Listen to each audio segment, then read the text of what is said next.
Welcome back to the Vision 79 podcast. It has occurred to me that we have not explained why we're calling this the Vision 79 podcast. So for some context, Sanders' racing number is 40, my racing number is 39, and we have a shared vision of success in business and entrepreneurship.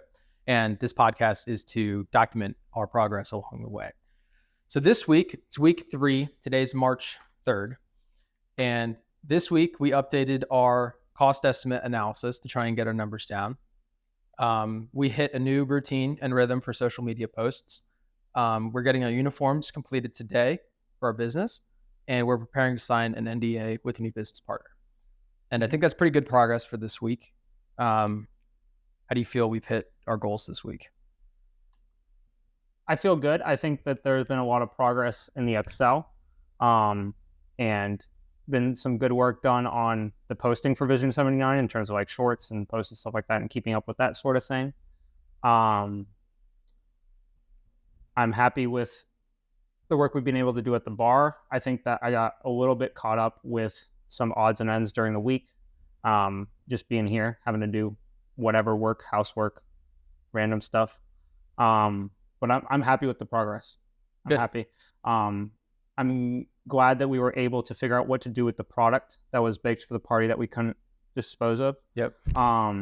So I'm glad that we came up with a plan for that, kind of thought about it on the fly, figured out a solution for the stand, which we still have to implement, but it's in work and the idea is there. Is it still at my house? The stand? Yeah. Well, no, it's here. We got to set it all up and stuff. Okay. Yeah. Got it. But yeah. I'm so happy. weekly overview. Good progress. Yes, hitting your I would marks? say so. All right, good. I'd say so. Today I have a couple topics that I want to hit on specifically, but generally we each have quotes to share. At the beginning of this, we were listening to Alex Ramosi Modern Wisdom podcasts, and he was talking about how he likes to make progress every day. So instead of setting goals for the end of the week, he sets the goals for the end of the day, and then he gets work done 7 times faster, right? And I said, let's do one podcast every couple weeks, right? We'll do like a 3-hour podcast every 2 or 3 weeks. And you were like, no, let's do one every week. And I was like, we can't hit that. It's ridiculous. And then you were like, no, we can. And I was like, okay, that's what we'll start with, right? 30-minute podcast every week. This is our 3rd one, and we've hit every mark, even though last week we were late. We got it done. And to keep in that momentum, I'm finding new quotes every day. So every day at work, we use Skype to communicate to each other, and you can change your daily quote in Skype. And every day I find a new motivational quote. Most of them are Ramosi quotes, but I changed my Skype quote to a new one, and that's the quote that I think about for that set of 24 hours. So that's where I pull all my quotes from. But it's been helpful because I can take my time to find the quote. I find the quote and write it down. Coworkers ask me about it so I can have conversation with people and better learn it. And I can spend the entire day thinking about it because I do fuck all at work, right? And I was just wondering where you get your quotes from. Like, what process do you follow? So I listen to podcasts during my downtime a lot, which usually is when work is super slow, and I can just kind of like mosey around and kind of do my thing. So I open up like the PC downloaded notes app on the actual computer, and then I take notes in a tab over like a PowerPoint and pretend that I'm taking notes on the PowerPoint, but really got the podcast going in the back and I'm just taking notes on the podcast. So that's how I write down all my quotes in my notes. And then I copy and paste that notes document when I'm done with the podcast, and I send it to my personal email from my work email. And then I download it and put it in a Google Doc with all my other notes. Because technically you're not supposed to be like on a Google Doc, on a personal drive or personal Google account at work. So we should preface this by saying if you're one of our coworkers, just skip right on through. Also, this is for entertainment purposes only. None of this is genuine. We're terrible employees. But so that's how I do my notes. One of the podcasts recommended Evernote, and I haven't messed with it at all, because it said that I had an account but my password was expired, and there was this whole like password reset process, and I didn't feel inspired to do that in the moment. So I was like, I'll just do this later. I like my notes anyway. But I've heard really good things about it. Apparently you've had it before if you don't have your password reset, but your email's linked to it. I don't know. I tried to Someone log has in an with account. my Gmail, and they're like, "You have an account." I was like, "Okay, cool." And then I put in like some of my like normal passwords, and it was like, "Your password requires a reset" or something like that. And I was like, "Bro, like I don't want to do this right now." So I didn't play with it yet. I was gonna see if they have a desktop app too, because I don't really use. What is it? It's like a note taking. It's like, remember that note taking program Evan showed us, where it's like really categorical and you can like search within the notes and like pulls up. It's something like that. He talked about it. He was like, dude, it's awesome. You can like Control F in your phone. Yeah, I don't know. And I'm like, I feel just like take notes notes. are notes. I feel like notes are notes. Yeah. I take notes in Google Drive on my phone. And then on my laptop, if I need something, I can Control F. But I think what he's saying is in different documents, you can talk about the same topic, and then, in a search bar, it'll pull from all the different documents. Exactly. I think that's pretty much what it is. And I think you can set like certain reminder style things within Evernote. I'm not fully understanding of like what that gives you, but the guy in Alex Hormozy podcast, one of the other guests in one of the podcasts in Modern Wisdom, was talking really highly of it. Cool. So, sweet. All right, I'll jump right into the quotes then. Go for it. Because I've got some fucking bangers this week. The first one, this was my Monday quote. So I started the week hard, right? The quote is, to change your thoughts, change what you consume. And I really like that for many reasons. But I think the number one reason that I like it is because it stands in the face of victimization, right? Because if all you do is consume media, you grew up in Boston, very left-leaning, very victimizing, right? And if all the media you're consuming is you've been wronged, you've been slighted, you are entitled to more, right? Then that's how you're going to feel. Yeah. But if you consume self-empowering content, I think like the content you and I consume, right? You're more likely to think that way. And I think that's really interesting because I've never considered it to be, what you intake is what you output. I think that's interesting. There was a study done. You can look this up on YouTube too, where I'm going to reference something. You go find it. Yeah. Well, I'm going to tell them about the study, but just to prove what I'm saying too, you can actually go look up this study. So I'm not bullshitting. It was a study done with a group of women who were divided into two groups. One of the group, and they were both going in for interviews, essentially job interviews. And their goal was to essentially go into the interview and feel like, and take note if they felt any prejudice during the interview. Like any sort of like, discrimination against the fact that there are women going for this high level job interview. It was all kind of like staged though, because it was a test, right? Essentially. So you have one group and one group here. The first group came in as they were to this interview, and the second group got makeup scars, like makeup done in a form of a scar on their face somewhere. And they were then told to go into the interview with the scar. But what they didn't know is that right before they actually went into the interview, the makeup artist would say, "Hey, I need you to just touch it up real quick," and they would wipe the scar away. But they didn't know that. So they were going into the interview thinking that they had a scar on their face, but in reality, they looked the same as the group of first women who were just going as they were. Mm-hmm. And the interview, same questions, same environment, same interviewers. The women who thought they had a scar on their face reported much higher levels of discrimination and reported that the questions they asked seemed to be directly targeting their facial disfigurement. Interesting. Which was really interesting. So, I mean, and like, if that doesn't prove victimization, I don't know what does. Yeah, exactly. I mean? Like, that's really crazy. In contrast, you and I consume so much self-empowerment content that if we drew a scar on our face, we'd probably wear it proudly, right? At least I'd probably talk about it, and then the interviewers would be like, "Where?" I'd probably address I'd address it directly, right? Because that's the type of content that we consume. Mm-hmm. But I thought that was really interesting because if you don't like the opinions that you have and you don't like who you are, and I had this in the 2020 election, because in the 2020 election, I was best friends with my buddy who was super right-wing. His whole family was super right-wing. And during the election, everybody got real fucking rowdy and everybody had an opinion. And I had a really strong opinion, right?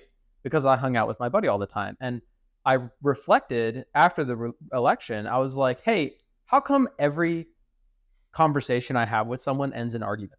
Why is that?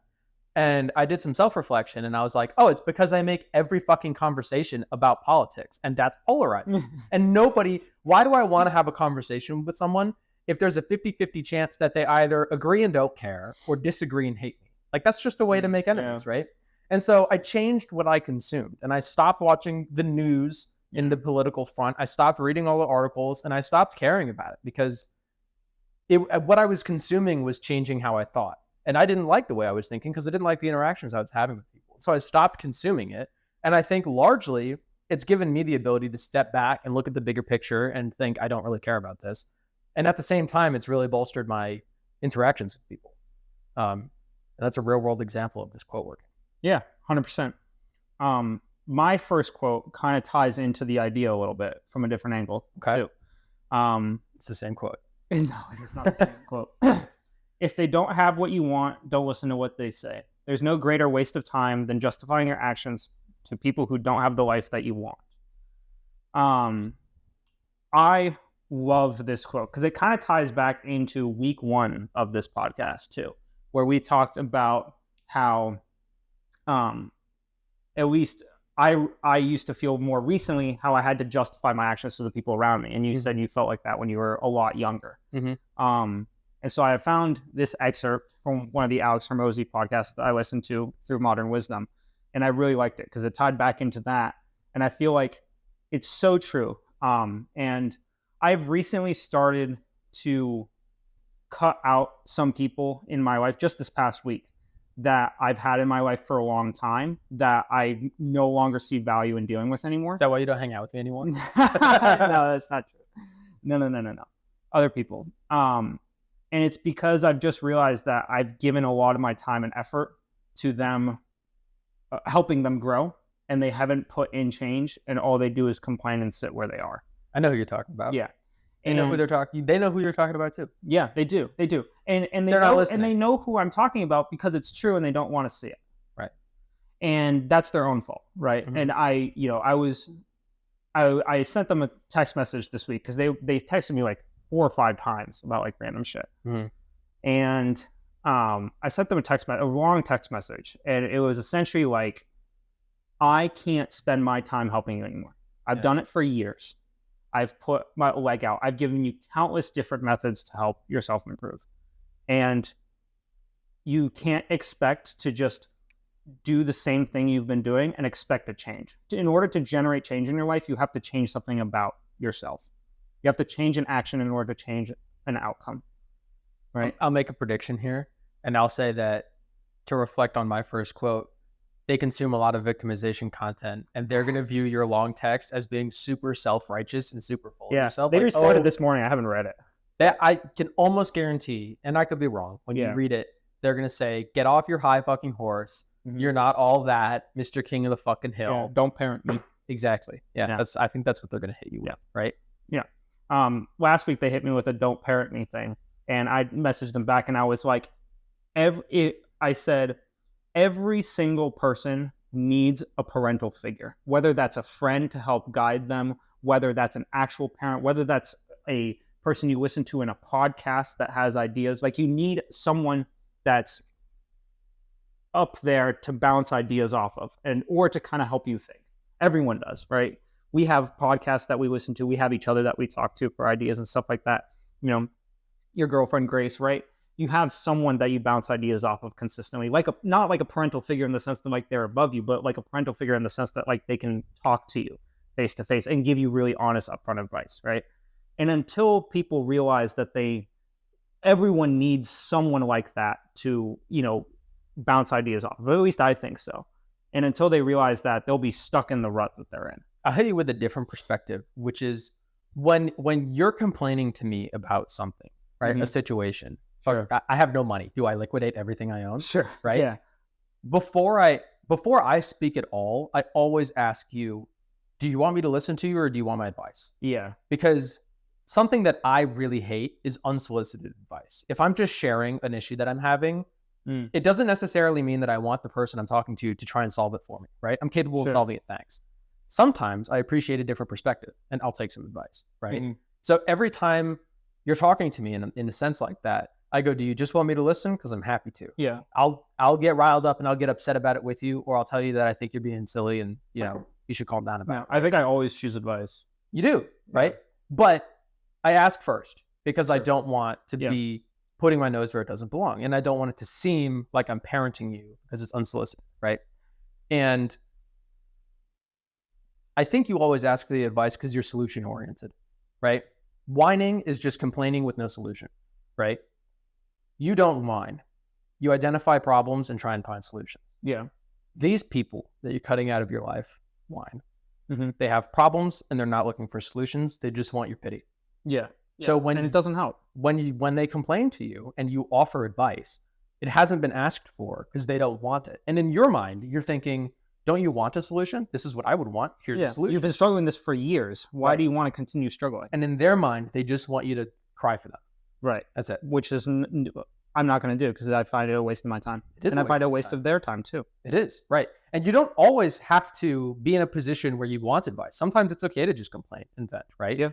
Sure. But if there's a consistent pattern of never wanting to take action to find a solution, that's an issue. Mm-hmm. And those are the people you should cut out, and you are. I think I don't think this was Alex Morosi, but it was someone like him. And they said that if they get into a bad situation, they give themselves 5 minutes to be really upset about it. And they're just upset about it for 5 minutes and they only waste that chunk of time. And then they go immediately into advice and solution-based thinking, right? And I think that's valuable because that 5 minutes can last 5 years if you don't control it. There is a Hormozi quote that is, getting over disappointment takes as long as you want it to.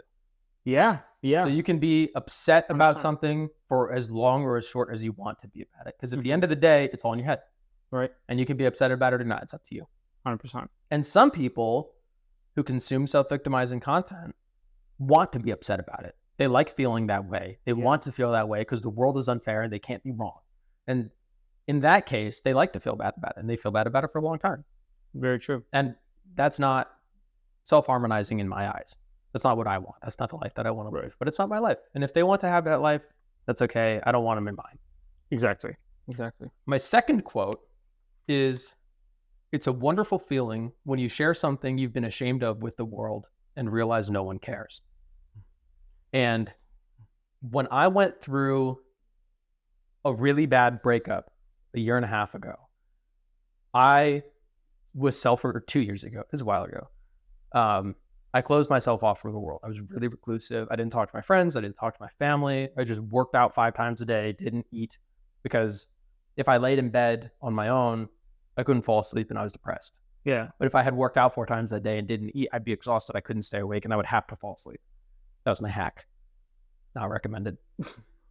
But in that time, I remember thinking to myself, man, I post all this content on my Snapchat and my Instagram and my YouTube, and people are going to really miss me. People are going to be worried about me when I don't post, right? And I stopped posting for 2 weeks and just fallen off and upside down, right? And I remember coming back to it after like 2.5 weeks when I had my feet back on the ground. And I remember I had blocked out like a 2-hour point of time in my day. And I was like, this is the time I'm going to take to respond to everybody and let them know that I'm okay. And I opened my phone and I had nothing. Yeah. Like it was just empty. And I was like, did nobody miss me? Like, did nobody care? And in that moment, it was kind of sad because I was like, no one gives a fuck about what I post, right? And in my depression, I was like, that's it. No one loves me, right? Right. But it also taught me a lesson, which is like, why am I wasting my time sharing these things on my Snapchat and Instagram if no one else cares? I'm doing it for other people. And if they don't care, then why do it? Yeah. And as such, I love this girl. But if she doesn't love me, then why do I love her?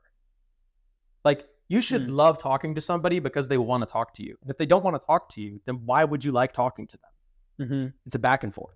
Yeah. It's a two-way street. Yeah. Yeah, I mean, I think that ties back into you don't have to justify your life to people who don't have the life that you want to live. My first quote, too. I'm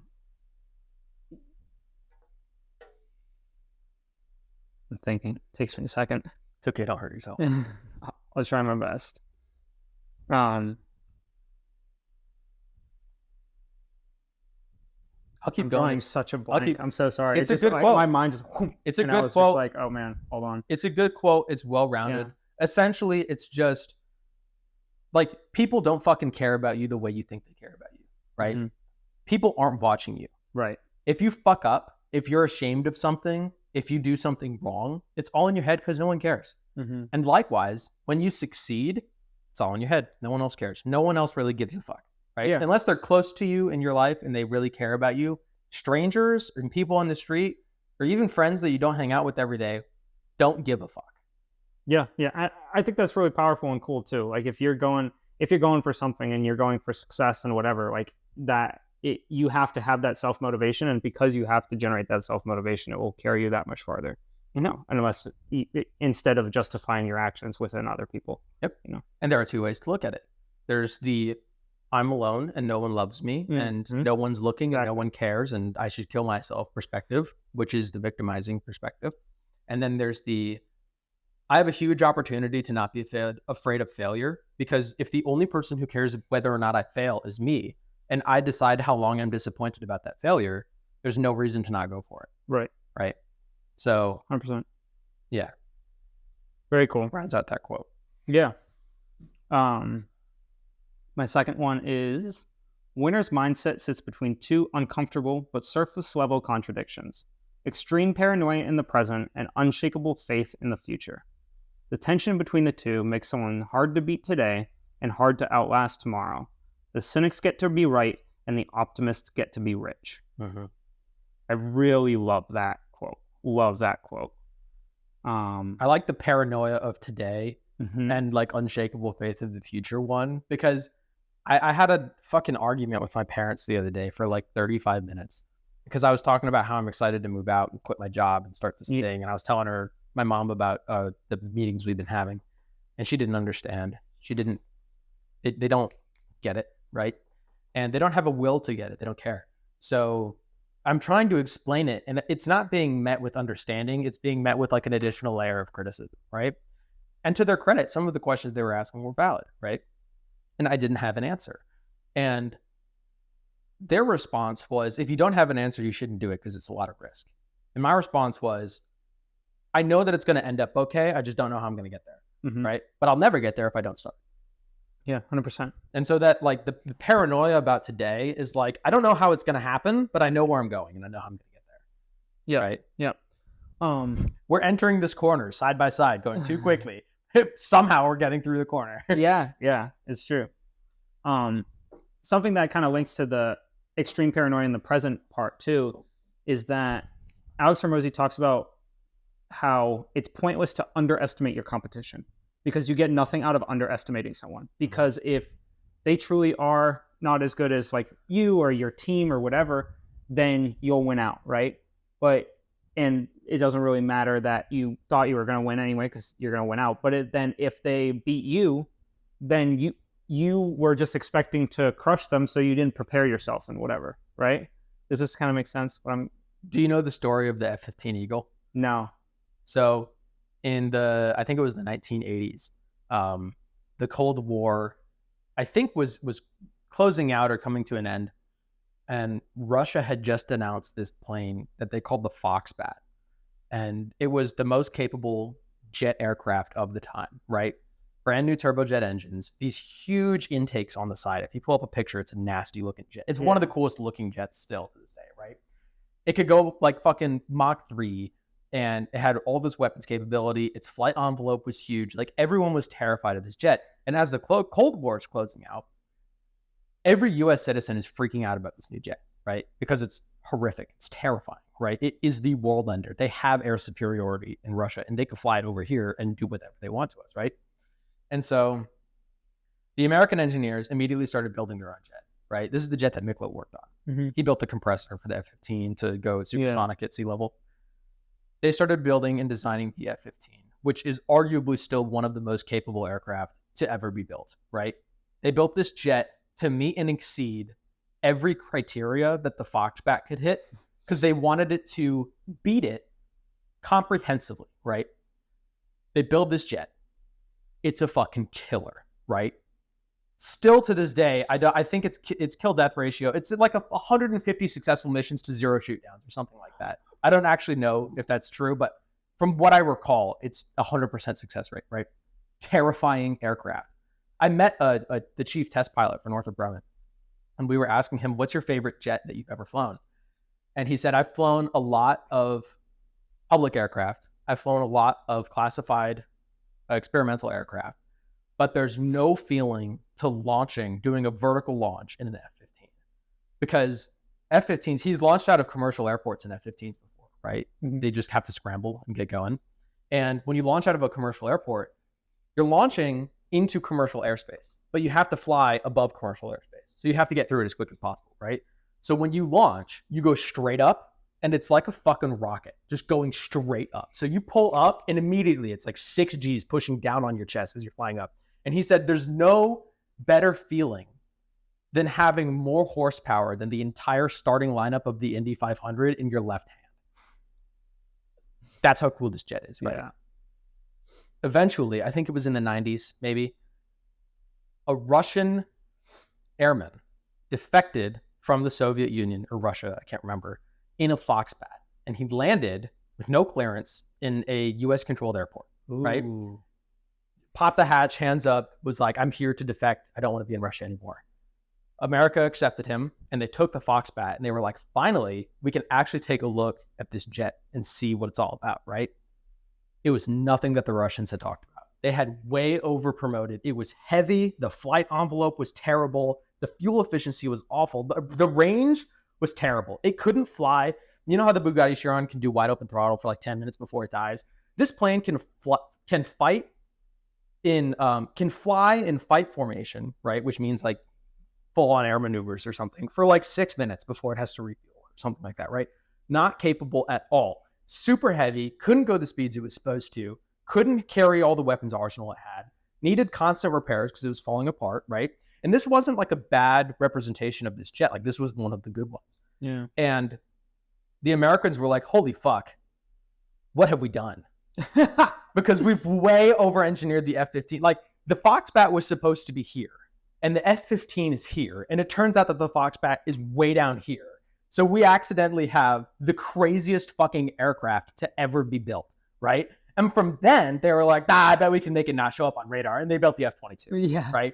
But the Americans didn't underestimate the Russians when they should have. They didn't make it to the moon. They killed 150 astronauts or cosmonauts going into space, right? They always talk more shit than they can back up. And despite all of the reason to not believe them in the capabilities of the Foxbat, they went all out with the F-15 anyways, right? Now we have the most capable aircraft to ever be built. 100%. Yeah, you don't get anything out of underestimating your competition. Yep. So you might as well go for it. Yep. You know what you do get out of underestimating your competition? The greatest aircraft in the skies, right? By not underestimating. Yeah, not underestimating. Is that what I said? I think you said, what do you get out of underestimating your competition? I was trying to think of something. I was like, you get that out of not underestimating. Yeah. No, that's a good one. I like that one. Yeah. You want to go next? I'll do my next one. Yeah. This one is from The Art of War by Sun Tzu. And it's, if our troops are well fed, we are at an advantage. If our troops are on drugs, we are unbeatable. And is this a direct probe at my nicotine and gram addiction? Fucking yesterday, I was at the gym in Orlando with Grace. I have not been consistent with working out. I think I've averaged maybe like 2 or 3 workouts a week for like the past 2 months. I feel out of shape. I don't like how much fat I have on my face. I'm not happy with my muscles are smaller. Yesterday, I got to 24-hour fitness in Orlando, right? And I don't know what the fuck they do with the mirrors and the lighting, but I looked like a fucking Giga Chad. Like I had some crazy fucking muscles. I was like, dude, I look awesome. I can't believe I've worked out as little as I have done, and I haven't lost much muscle at all. Maybe I put on a little bit of fat, but for the most part, I look fucking rad, right? And I was like, dude, I feel like I'm on drugs right now. This is awesome. I feel fantastic, right? The kratom and the nicotine is not what I'm going for here. But what I'm saying is, if you're well fed, like if you take care of yourself, you have a good opportunity to be successful. But what you really need is something special, right? And most people need drugs. Like 2-day fast every single week. Not like that. Most people need drugs to get there, right? Jordan Belfort and the Wolf of Wall Street needed fucking 24-hour shot, whatever, fight, shitload of drugs, right? To get to that level, right? But I find it interesting that you and I can get to that level of hype without needing any substances.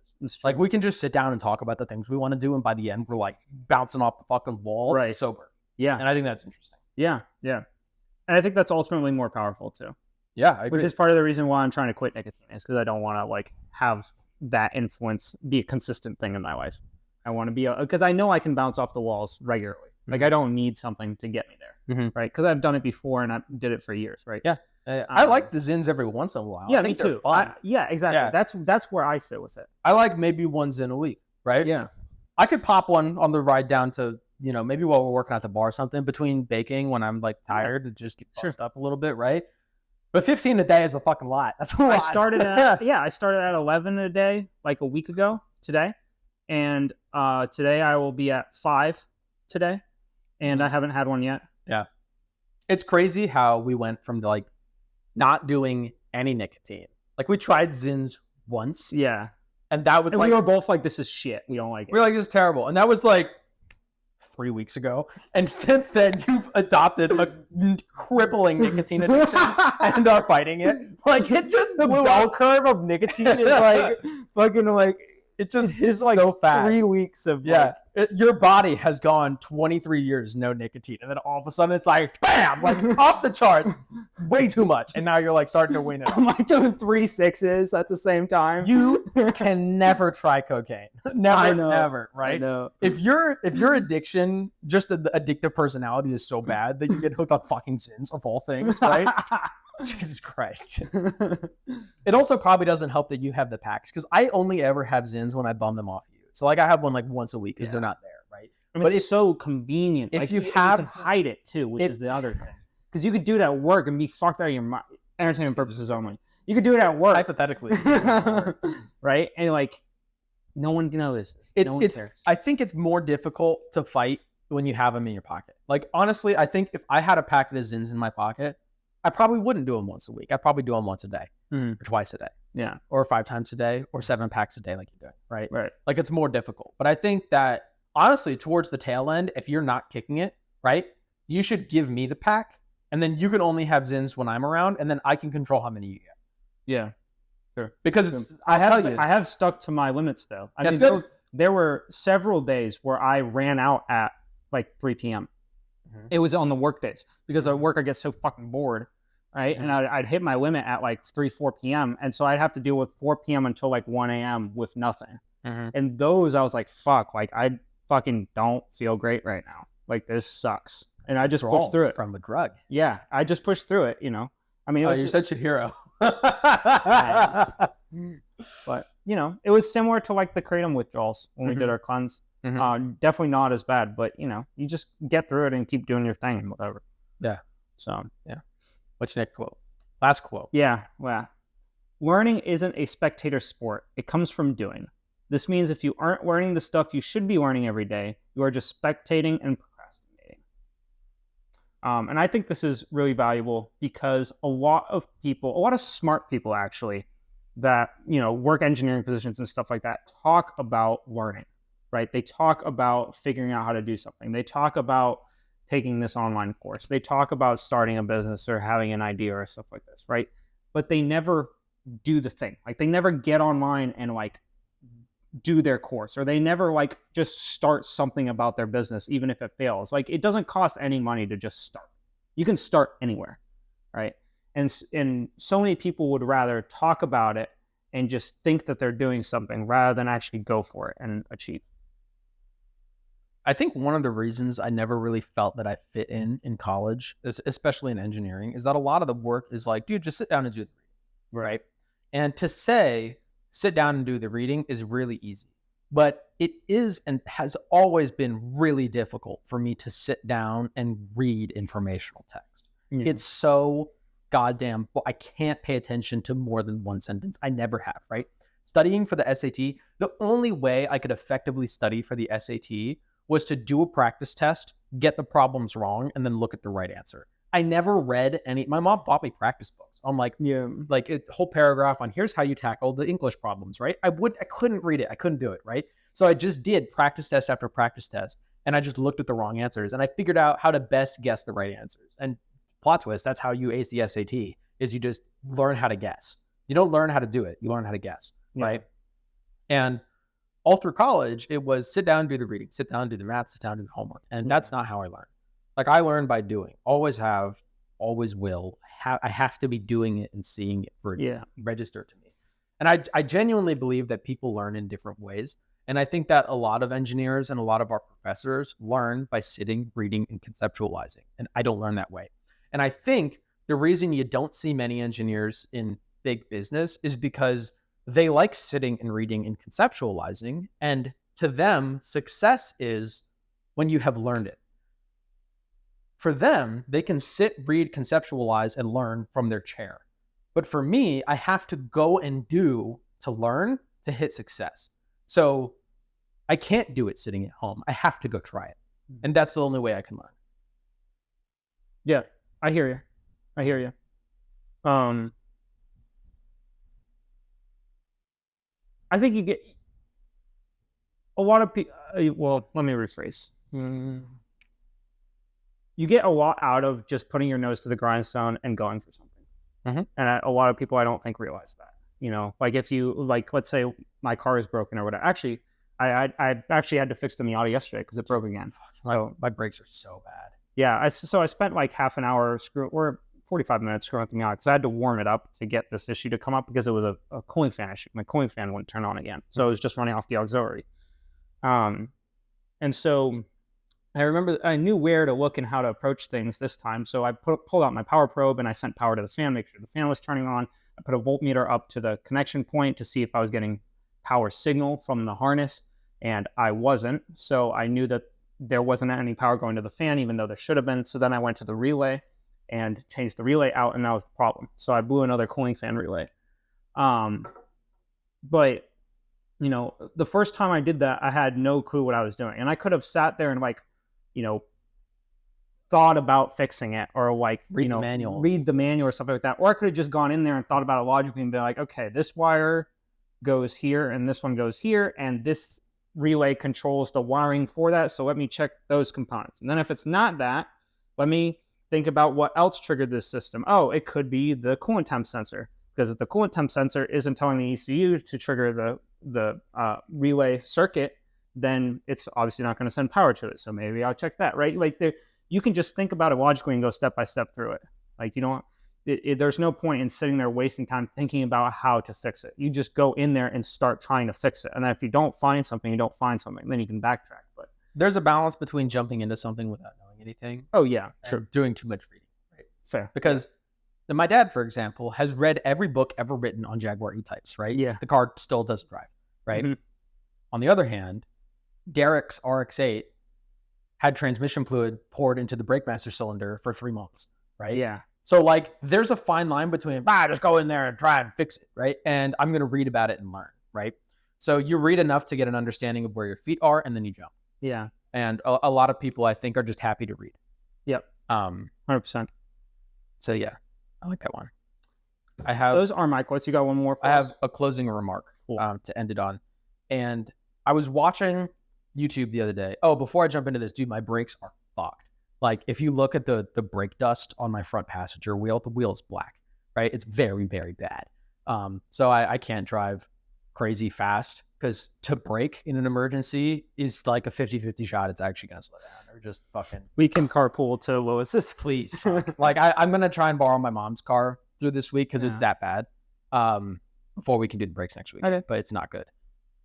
You can borrow the Miata again, too, because it's working now. Okay. I'll have you take a look at the fucking... It's bad. Yeah, I'm sure it is. So I was watching this YouTube series. It was called Top 50 Survivor Challenge Hacks. Have you seen the TV show Survivor? God, I watched like one episode a long time ago. Here's the show. They put, 50 people on an island. And there's, 5 groups of 10 people, right? And the 5 teams compete in challenges, and the team that loses has to vote one person out of the team, right? And eventually you narrow it down until there's like one team of 5 people, and then all the people who were voted out. Oh, yeah, these are like island games. Yeah. All the people who were voted out have to pick a winner, and they get $1 million, right? So it's a balance between, I have to kick out my competition, but do it in a way that they respect me, so that they'll vote for me at the end to get the $1 million. Yeah. Right. The challenges that they go through are all physical, like road course challenges, right? It's like, jump in the water and swim to the puzzle and then put the puzzle together and you win. And in some of these challenges, the hacks were really intriguing because it's not against the rules. It's just a different way of playing the game. And every team that's used the hack has won, right?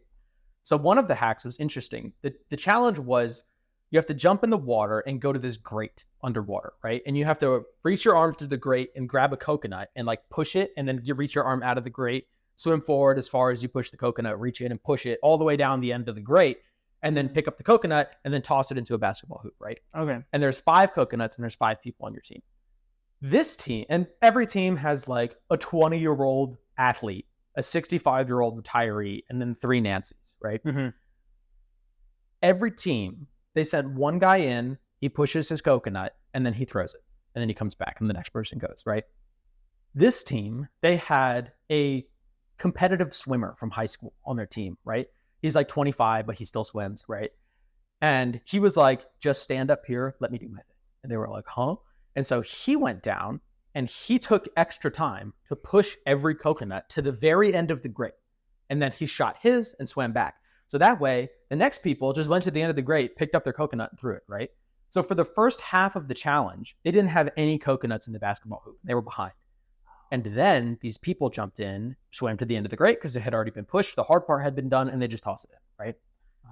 Similarly, right, we just watched the Formula One 2024 Bahrain Grand Prix, right? At first, it looked like Max Verstappen was not building a huge lead to people, right? Because he was on the soft tires and wasn't going very quickly.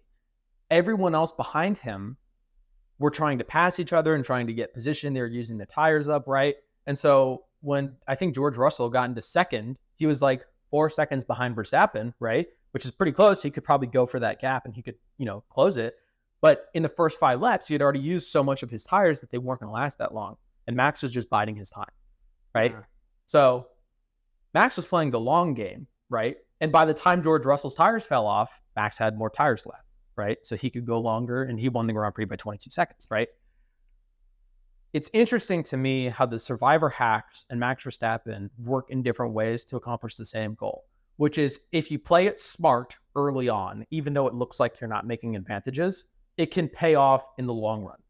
And that's very symmetric to working like a fucking animal through all of your 20s, wasting your 20s. Sure. Retiring at 28 and living the rest of your life on an island in the Bahamas.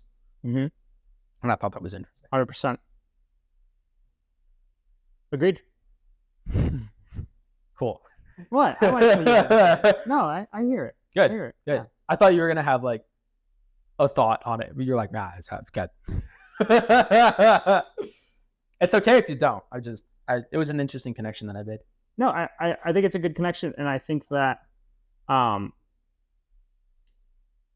lot of my coworkers would see us not hanging out with friends and not going out to, a club or a bar or whatever as wasting the time when you're young to be able to enjoy those things. And we see it as, well, no, we're building our success so that we can spend our entire lives doing whatever we want. I can relax on a beach at any age. Right. But I can't work 18-hour days at any age. Right. Right. Yeah. And also, like, even if you could work 18-hour days at any age, it's important to do it when you're younger so that you have more time to enjoy the fruits of that work. Right. Right. I support that. Yeah. Yeah. Cool. All right. Let's close it out. Good talk today. Yeah. Date March 3rd. Yeah, we're going to go work. We're going to go grab the shirts, do some baking, do some work at the bar. Yep. Odds and ends, whatever. I got to piss so bad.